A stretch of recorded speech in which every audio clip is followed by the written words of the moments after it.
Hey, thanks for making it to Veterans Info Tap. I'm glad you made it. I'm going to go and try to attempt, anyway, a reaction / commentary on a video from Joe Rogan about a year ago.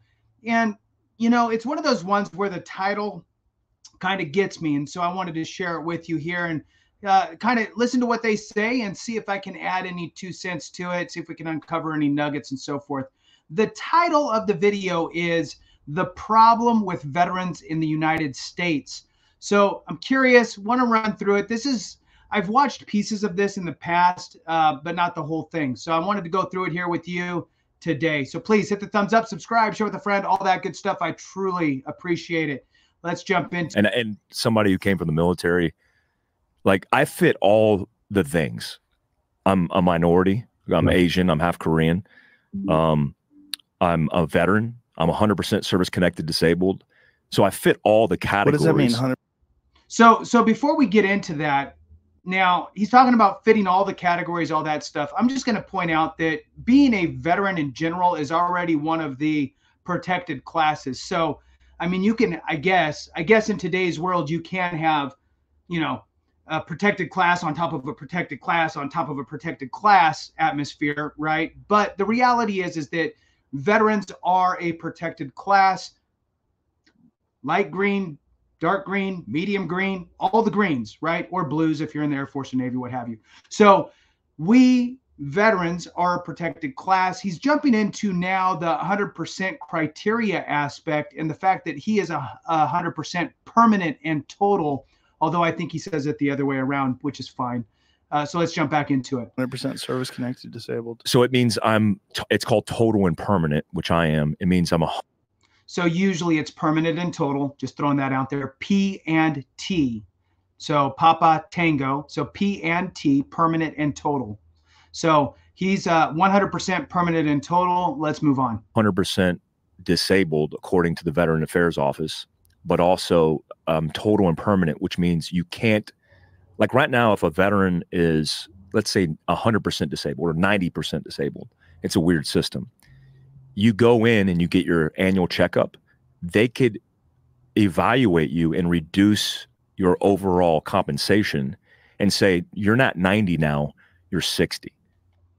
So yes and no, right? So here's the thing. When it comes to VA ratings, you're going to be identified for your specific rating by the VA, whether or not you are static for that condition or not. There's also other protections, which I've done videos on in the past, but really what it all boils down to is your condition likely or not likely to get better in the future. If it's not likely to get better in the future, most likely you will be rated as static for that condition. In order to get to 100% permanent and total, you need to have enough conditions that equal that 100% and that the VA looks at as being static. They're not deemed to get any better. Once you meet that threshold, not likely to get better, and you have 100% rating, they make you permanent and total, and very unlikely to be reduced from that. It's probably, you know, it's the safest, but really it's any static condition. The VA basically washes their hands and say, we're not going to set up any future exams for you. You could be a 30% rated veteran or a 90% rated veteran and have all your conditions static. The VA has deemed we're not going to do any future exams on you because it's a waste of money on the VBA side, the Veterans Benefits Administration side, because we already think you're not going to get better. So why are we going to waste our time and money and resources reevaluating you for something that's not deemed to get any better? So there's a little bit, there's a fine line there on how that can be said. And I'll tell you that the VA world is a very nuanced world. So you can skin the cat 1,000 ways. So let's move on. And based on, they could say your hearing is better than it was last time. You know, you picked up a couple decibels, and we are going to reduce your pay and compensation and reduce your disability. So in the military, if you're 100% total and permanent, it means they can't screw with you. So how are you 100% total and permanent? So they do a formula. It's weird. Veterans Affairs is a weird one. But when I got out of the military, they did a formula. And they interview you. They do mental, physical checks. They do all the diagnostics, hearing, all that stuff. And when they evaluate you, they say, okay, your left ear sucks, so we're going to give you a rating. And it's like 40% or 25%. Like I got sleep apnea. That's okay. So it's a little bit funky here. One, the hearing rating for anybody who's been rated for hearing or tried to get rated for hearing, the hearing rating schedule sucks. To be a 40%, you'd probably have to like completely just no hearing in that ear. 25% ratings don't really exist. It's all 10% increments. And what happens is typically you are going to have to file a claim for your disabilities that you feel as though incurred during your time in service or manifested during your time in service with regard to, you know, whatever you got going on. So whatever your conditions are. So the VA's 3 things that they look for are show me your time in service, show me your diagnosed condition, and show me that it, the nexus, the link between the two. Show me that it either manifested during your time in service or show me that it's a result of your time in service. And if you can do that, you're good to go. You should be getting service connected. Now the VA funny math is a whole other story. I don't know if he's going to dive into it here. I'm going to just give you the fast version. 3 50% ratings does not equate to 150%. The way the VA looks at it is they'll look at your ratings, whatever you've been rated for, and they're going to say, okay, well, what's your highest rating? In this example, they're all 50%. So they're going to say 50% is your highest rating. You're 50% bad. Well, guess what? That means you're still 50% good. So let's look at your next rating, 50%. Okay, well, 50% of 50% good is 25. Add that to your 50 bad. Now you're 75% bad. That means you're still 25% good. Look back, next rating, 50%. 50% of your 25% good is 12.5. Add that to your current 75. You're at 87.5, 88 rounded. They're going to take that. They're going to look, no other conditions. They're going to round that to a 90%. So 350s is a 90% rating. Let's move on. a percentage. When they add it all together and sum it up, it could be over 100%. Mine's like 200+% when they've added everything. And then they go, okay, then you're 100% service connected disabled, total and permanent, which means they can't evaluate you and reduce your compensation or your stuff. So me, for example, I am 100% service connected, but I have TBI and post-traumatic stress because of that TBI, which is kind of what I wanted. This is a weird one, but if you talk to a military guy, and Andy Stump, all these guys that are buddies of mine, when they come out of the military, especially in special operations, they don't want to say they're disabled or they have a problem, right? Or they have post-traumatic stress. So I don't know if this is luckily, but I think it's better. TBI, because the symptoms of traumatic brain injury happen to be the same as post-traumatic stress, they could label you as having that.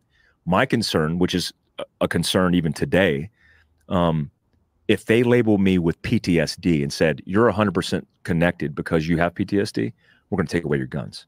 So the red flag laws and all that scare the hell out of me and a lot of veterans. Which is a very true thing, right? And not to mention the whole aspect that they were wanting to take away your weapons or rights to weapons, take away what you have, make it to where you can't buy any new ones if you get appointed a fiduciary, all of that type of stuff. You know, there is a stigma, and you know, the whole gun aspect and job aspects associated with things like PTSD really create a barrier, in my opinion. So you know, I'm on the same page as him as far as that's concerned. That it is definitely something that creates some unneeded anxiety with regard to filing for your benefits. When I went into the Veteran Affairs for my evaluation, it was in Texas, in San Antonio, and I walked into the office, and there was a long hallway, and there were dudes doing construction in the hallway, and I heard a loud bang behind me as I entered the room, and the doctor was looking at me. And I turned around and was like, what was that? And just turned around. Like you do that to noises, especially bangs.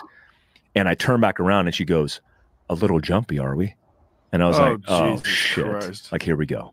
And we did the interview.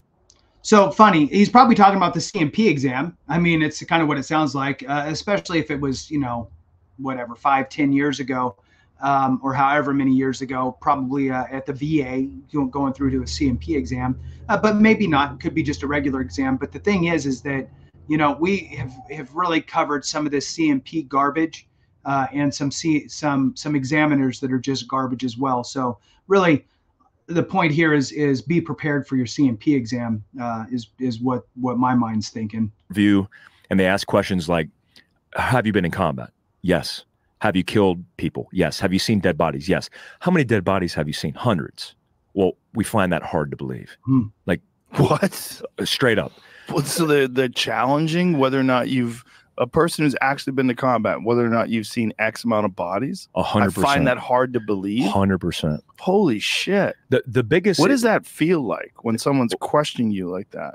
It was the most disgusting thing. I almost got up and walked out. That was the psychologist evaluation. When I got my physical eval, it was a gentleman who was a veteran. Most of the guys are veterans. They served in some capacity, so they get it. They understand, but they're used to. And sadly, that's changed, right? Because now they're all contracted out to, you know, all these different contract companies for the CMP exams. So he didn't say CMP exams, but it sure sounds like it, right? I mean, this is they're asking you the questions and so forth. And, you know, if you have a complaint about your CMP exam, you need to write a statement and submit that, because if things go sideways, you're going to want to file that appeal. So again, it's about being prepared. Let's move on here. Dealing with shitheads. Yeah. And I want to be careful, because there are guys who suffer from post-traumatic stress. There's dudes who get blown up. There's dudes that go through a lot. But the reality is most people who serve in combat don't do so at what I would call the tip of the spear. They're not in the front lines. They're not involved in continuous combat. They might have one rotation. So most of what they see are people who have maybe gotten blown up, maybe not even been to combat. They have the fear of impending doom has created this trauma inside of them, and then they want disability.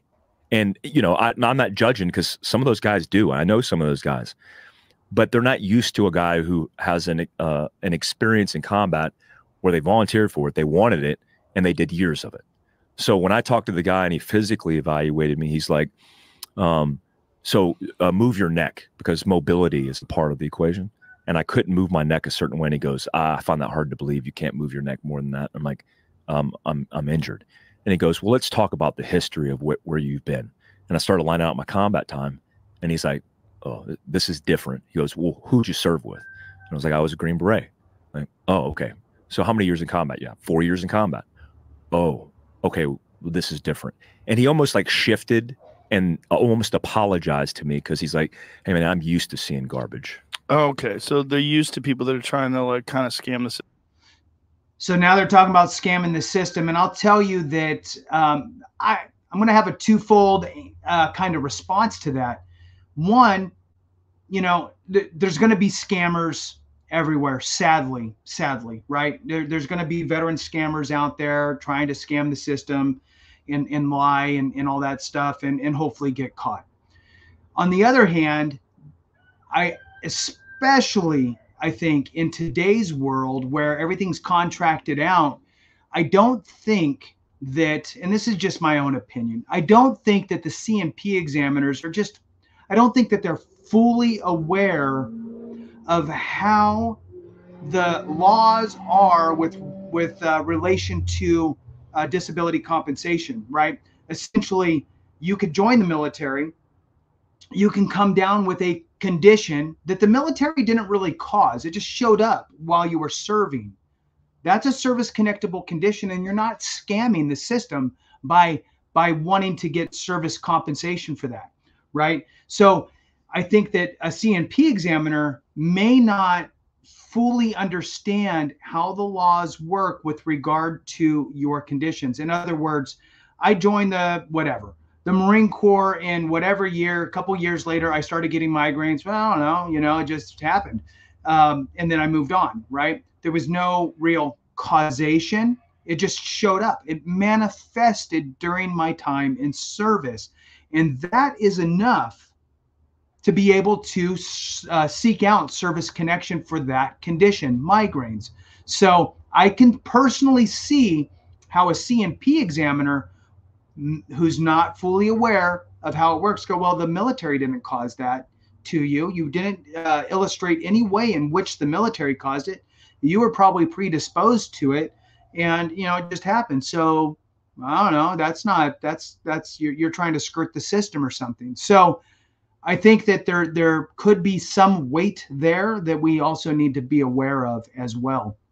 System a little bit so they don't have to work again. Yes. Yeah. Yeah. But just to challenge you on that way, I find that hard to believe. Yeah. Like, I find it hard to believe you can't move your neck. Like, bitch, you don't know my neck. I know. It's like so crazy that they would immediately go to that. Yeah. And there are some VAs that are better than others. I will say this about San Antonio, especially. I went to counseling because they're like, hey, you need to go to these counseling sessions. And I had a counselor who was a Vietnam veteran who lost his legs in combat. And he was a long-range surveillance guy. So he's a combat arms guy like me. Immediately, we had rapport because I respected what he said. And I trusted him because we had this uncommon, unspoken experience. And he helped me through some shit. And that was beneficial for me. But there are places throughout the country that don't give two shits about veterans. They're checking the block. It's impossible to fire a GS. We know that historically speaking. From GS, a government service employee, like the guys who got caught, like they were GS civilians and they were doing vacations and all these different things. None of those dudes got fired during all this controversy. Wounded Warrior was involved in some controversy over some stuff. Not sure why he's throwing Wounded Warrior in there, but Wounded Warrior is not part of the federal government. They're not GS. So again, when he went through the system, he was probably going through the VA for CMP exams and therefore GS workers, most likely. I mean, there's other levels of government workers that aren't the GS schedule, but for the most part, GS workers. Yes, I mean, they're all it's hard it takes a long time to get anybody fired from the federal government, as we've seen. However, this has shifted especially over the last 5 years or so, to really heavy utilization of contracted CMP examiners for this entire process.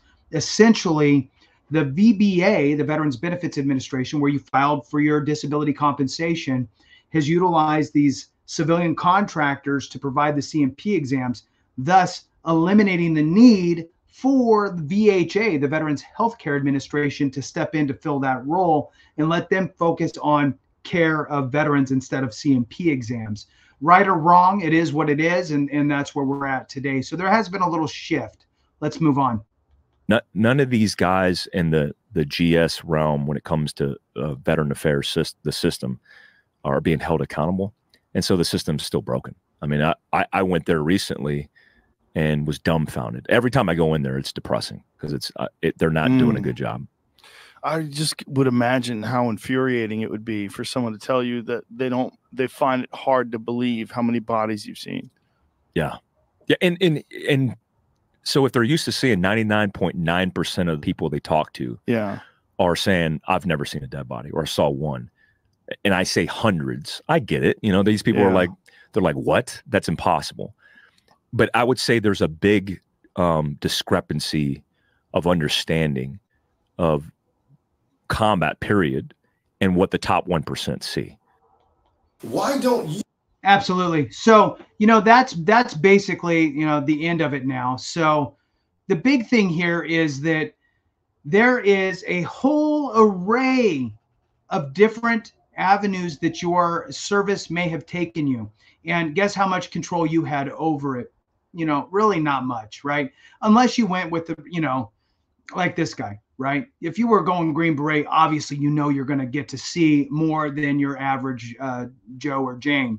So the reality is that the CMP examiners, your claims, everybody's claims going to look different. And obviously, if you were at the tip of the spear, you're going to have a different approach and different list of conditions maybe than somebody else.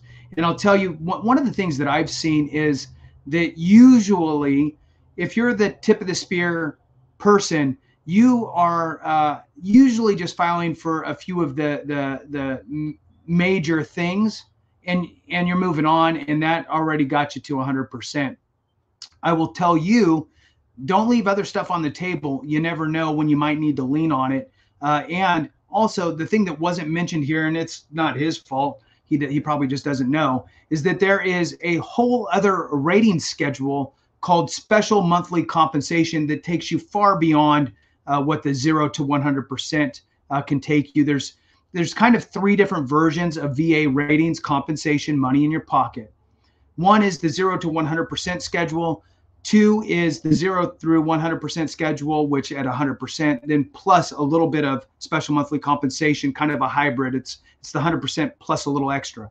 Then the third is just solely special monthly compensation. You move all the way over into that world, and it can pay, up to 3 times as much that you could receive from the 100% rating schedule. So there is that as well for the most severe of circumstances. So there's also that. The bottom line is that, look, your career, your history in your military service is not going to be like anybody else's. Everybody has their own path.